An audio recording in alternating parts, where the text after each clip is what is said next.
To start, in both North and South Carolina, minimum wage is $7.25 an hour. Now, a 40-hour work week minus taxes earns $253. Now, with the gas prices that AAA is reporting tonight, about 31 gallons of gas cost half of that weekly paycheck. 1 gallon of gas in South Carolina cost an average of $4.08 and $4.02 in North Carolina. Even before taxes are taken out, it's more than half of 1 hour of work at minimum wage. It's not just gas, it's everything. Cost of living, food. It definitely is beginning to be hard to live off of, certain wages that don't add up with the cost of living anymore. Savannah Green is a server in Conway and says people cutting back can deliver a devastating blow. Yeah, you're going to have people come out to eat, but not everybody always tips 20%. We do have nights where we are short-staffed, and people do get upset at the fact that it takes longer to get their food out to them or to make their drinks, but they don't realize we have one person doing 2-3 other jobs at one time. But she says seeing and understanding that is the difference in them making ends meet. No matter how expensive life's necessities get, though, she won't take her situation for granted. I would rather deal with this little bit of an inconvenience of having to pay more for gas, having to pay more for food or anything like that, than to be dealing with what other people are in other countries and having to deal with a war and, just not knowing where your next meal is going to come from. And that is what fuels her work ethic through a tough time. I definitely am thankful that we live in the country that we live in and that I have a job to where if I need extra money, I can just go work extra shifts. It's not guaranteed, but at least I can try. That's the best that we can do, in this world.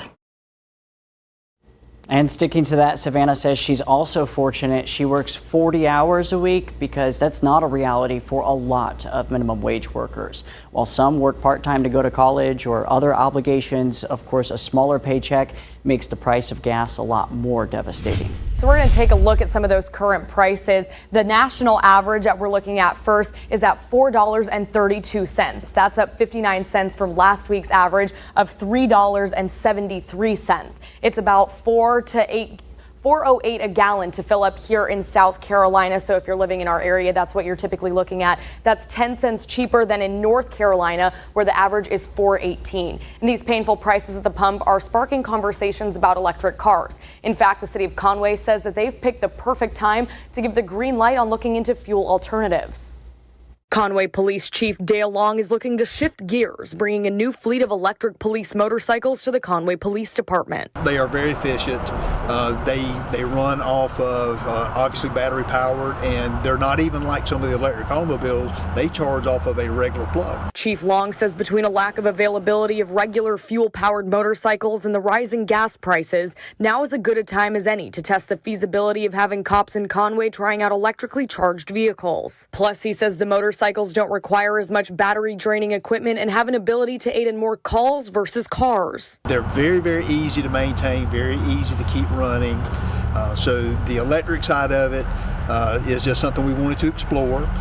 Also just trying to help with any potential fuel cost as well as, just emissions. We're seeing more and more things that are changing. And June Wood, a spokesperson for the city, says these are changes that are valuable for the future of Conway in more ways than one. We want to remain very forward thinking with how we're giving services to our residents. So this idea of Chief Long bringing the electric motorcycles is excellent. Wood says they're trying to be conscious with budgeting when it comes to city vehicles. We want to make sure that we're doing things that will be economical for the city. And one of those things is being conscious of how we're looking at possibly fueling up our vehicles. So an electric motorcycle is a great alternative to that. June Wood says as the city is developing their Conway master plan, they're now looking at how they can accommodate more electric vehicles, whether that be for residential or city use. And the map that we're getting ready to pull up is pinpointing all of the different electric car charging stations along the Grand Strand. The city of Conway actually already has 2 locations for charging. One is at the Horry County Memorial Library, and the other is in a public parking lot right off of 4th Street and Laurel. So if you go ahead and look, you can see all of those little blue points right here on the map. Those are different charging stations that you can find for electric vehicles that are currently running here in the Grand Strand. Adrian Sawchuk, the co-founder of Tidal Creek Brewhouse, says his business is facing price pressure with almost all of their products. He says prices for aluminum cans have even gone up 16%. And since they have people to help them bottle their beer, labor costs have also gone up.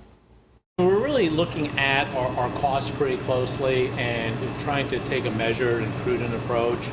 Obviously taking a look at pricing and selectively potentially increasing some pricing for some of our products and just really monitoring our costs.